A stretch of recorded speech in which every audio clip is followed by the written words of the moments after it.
नमस्कार दोस्तों, हमारे चैनल में आप सभी का स्वागत है। दोस्तों, आज हम रामायण कथा से संबंधित रावण को शूर्पणखा का धिक्कार के बारे में सुनेंगे। तो आइए दोस्तों सुनते हैं। रावण के मारीच के पास से लंका लौट आने के कुछ काल पश्चात ही शूर्पणखा उसके पास आ पहुंची। उस समय रावण अपने मंत्रियों से घिरा हुआ था। स्वर्ण सिंहासन पर आरूढ़ रावण वैसे ही शोभा पा रहा था जैसे सोने के ईंटों से निर्मित यज्ञवेदी में घी के द्वारा प्रज्वलित अग्नि। सम्रभूमि में साक्षात यमराज की भांति दिखाई पड़ने वाले रावण ने देवता, गंधर्व आदि सभी को जीत लिया था। राजोचित लक्षणों से संपन्न रावण ने वैदुर्यमणि, नीलम तथा तपाए हुए सोने से निर्मित आभूषणों से अलंकृत हो रहा था। उसके अंगों पर विष्णु के चक्र तथा देवताओं के विविध आयुधों के अनेक प्रहार हुए थे, किंतु इन प्रहारों के बाद भी उसका कोई भी अंग खंडित नहीं हुआ था। वह रावण पर्वत शिखरों को तोड़कर फेंक देने वाला, देवताओं को रौंद डालने वाला, धर्म को जड़ से काट देने वाला, दूसरों की भार्याओं के सतीत्व का नाश करने वाला, यज्ञों में विघ्न डालने वाला तथा दिव्यास्त्रों का प्रयोग करने वाला था। उसने समुद्रों तथा पर्वतों पर विजय प्राप्त किया था, नागराज वासुकी को परास्त किया था, तक्षक की प्रिय पत्नी का हरण किया था, कुबेर पर विजय प्राप्त कर उससे पुष्पक विमान छीना था। इंद्रादि समस्त देवता उससे भयभीत रहते थे। वायु देवता उस पर पंखा डुलाते थे। वरुण उसके यहाँ पानी भरता था और वह मृत्यु को भी परास्त करने की सामर्थ्य रखता था। उसने 10,000 वर्षों तक घोर तपस्या करके तथा ब्रह्मा जी को अपने मस्तकों की बलि देकर देवता, दानव, गंधर्व, पिशाच, पक्षी और सर्पों से संग्राम में अभय प्राप्त कर लिया था। मनुष्य के सिवा अन्य किसी से भी उसे मृत्यु का भय नहीं रह गया था। शूर्पणखा राम के द्वारा तिरस्कृत होकर अत्यंत दुखी हो रही थी। उसने रावण के पास आकर क्रोध से फूंकारते हुए कहा, धिक्कार है तुम्हारे पराक्रम पर और तुम्हारे इन मंत्रियों पर। तुम अपनी विलासिता में डूबे हुए हो।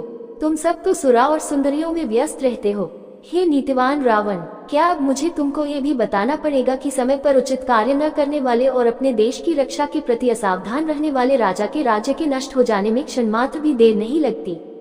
तुम्हें ज्ञात होना चाहिए कि वृक्ष से गिरे हुए पत्ते और राज्य से च्युत राजा का कोई मूल्य नहीं होता। प्रजा उसी राजा की पूजा करती है जो स्थूल आंखों से सोता है किंतु नीति की आंखों से जागता है, जिसका क्रोध प्रलयंकर और प्रसन्नता सुखदायिनी है। जिस राजा के गुप्तचर सक्रिय और सतर्क नहीं रहते वह राज्य करने योग्य नहीं होता। तुम्हारे गुप्तचर तो मूर्ख, अयोग्य और आलसी हैं। तुम्हारी बुद्धि दूषित है और मंत्री भी सर्वथा अयोग्य हैं। उन्हें अभी तक ये पता नहीं कि उनके राज्य दंडकारण्य में कितनी भयंकर घटना घट चुकी है। मेरे वीर भ्राताओं, खरदूषण का 14 सहस्त्र राक्षसों सहित संहार हो चुका है। जो ऋषि मुनि कल तुम्हारे नाम से थर थर कांपते थे वे आज सिर उठाकर निर्भय हो घूम रहे हैं। तुम तो राम द्वारा किए गए भीषण हत्याकांड से अभी तक अपरिचित हो। शूर्पणखा के कटु वचनों से कुपित होकर रावण बोला, शूर्पणखे, मुझे बताओ कि राम कौन है, उसका बल और पराक्रम कितना है, दुष्कर दंडकवन में उसने किस लिए प्रवेश किया है, उसके पास ऐसा कौन सा अस्त्र है जिससे उसने खर, दूषण और त्रिशिरा का सेना सहित संहार कर दिया। उसने तुझ जैसी सुंदर अंगों वाली को क्यों कुरूप बना दिया। रावण के प्रश्नों का उत्तर देते हुए शूर्पणखा ने कहा, है भाई, महाबली राम अयोध्या नरेश दशरथ के पुत्र हैं। वे अत्यंत निपुण धनुर्धारी हैं। वे अकेले और पैदल थे तो भी उन्होंने मात्र 1.5 मुहूर्त 3 घड़ी में समस्त राक्षसों का संहार कर डाला। मैंने राम के बाणों की वर्षा से राक्षसों को मरते हुए तो देखा, किंतु यह नहीं देख पाई कि कब राम ने धनुष खींचा और कब बाण छोड़ा। स्त्री होने के कारण राम ने मेरा वध नहीं किया और केवल अपमानित करके छोड़ दिया। राम के समान ही पराक्रमी उसका भाई लक्ष्मण और अत्यंत सुंदरी उसकी पत्नी सीता भी उसके साथ है। इस भूतल पर मैंने आज तक सीता के समान रूपवती अन्य कोई स्त्री नहीं देखा है। जब मैं सीता को तुम्हारी भार्या बनाने के लिए लाने के लिए उद्यत हुई तो लक्ष्मण ने मुझे कुरूप बना दिया। सीता तुम्हारी ही भार्या बनने योग्य है, अतः तुम उसे शीघ्रातिशीघ्र हर लाओ। शूर्पणखा का कथन सुनने तथा अपने मंत्रियों से विचार विमर्श करने के पश्चात रावण ने सीता को हर लाने का निश्चय कर लिया। तत्काल उसने अपना रथ तैयार करवाया और उस पर सवार हो अपने मित्र मारीच के पास पहुंच गया। मारीच ने रावण का समुचित सत्कार करके पूछा, राजन, लंका में सब कुशल तो है ना? आप इतनी जल्दी पुनः कैसे लौट आए? रावण बोला, हे मारीच, क्रूर और मूर्ख राम ने अपने बल का आश्रय लेकर मेरे भाई खर और दूषित सेना सहित त्रिशिरा का वध कर दिया है। उसने मेरी बहन शूर्पणखा को भी कुरूप बना दिया है।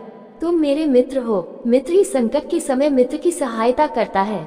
मैं जानता हूँ कि मेरे मित्रों और शुभचिंतकों में तुमसे बढ़कर बलवान, नीतिवान और मुझसे सच्चा स्नेह करने वाला और कोई नहीं है।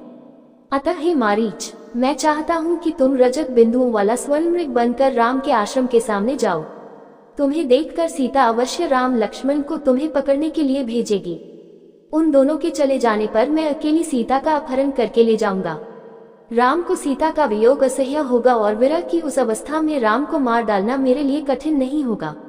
रावण के वचन सुनकर मारीच बोला, हे लंकापति, जैसे कि मैं पहले भी कह चुका हूँ कि ऐसा करना तुम्हारे लिए उचित नहीं होगा।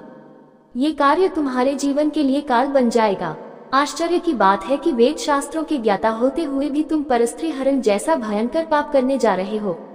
तुम्हें ज्ञात होना चाहिए कि राम के क्रोध से तुम बच नहीं सकोगे। मारीच के इस उत्तर से क्रोध हो हाथ में खड्ग लेकर रावण बोला, मारीच, मैं तुझे अपना मित्र समझकर तेरे पास आया था, तेरा अनर्गल प्रलाप सुनने के लिए नहीं। तेरी कायरतापूर्ण युक्तियों को सुनकर मैं अपना विचार नहीं बदल सकता। सीता का हरण मैं अवश्य ही करूंगा और तू मेरे आज्ञा का पालन भी करेगा। यदि तू मेरी आज्ञा मानकर मेरे इस कार्य में सहायता नहीं करेगा तो राम लक्ष्मण से पहले मैं तेरा वध करूंगा। रावण के क्रोध से भयभीत होकर मारीच ने अपनी सहमति दे दी। उसकी सहमति से प्रसन्न होकर रावण बोला, अब सिद्ध हो गया कि तू मेरा परम मित्र है। रावण उसे लेकर दंडक वन में पहुंच राम के आश्रम की खोज करने लगा। जब आश्रम मिल गया तो मारीच ने रावण के निर्देशानुसार मृग का रूप धारण किया और आश्रम के निकट विचरण करने लगा। इस अद्भुत स्वर्णिम मृग की शोभा देखकर सीता आश्चर्यचकित रह गई और विस्मित होकर उसके पास पहुंची। मायावी मारीच ने अपनी मृग सुलभ क्रीड़ाओं से सीता का मन मुग्ध कर लिया।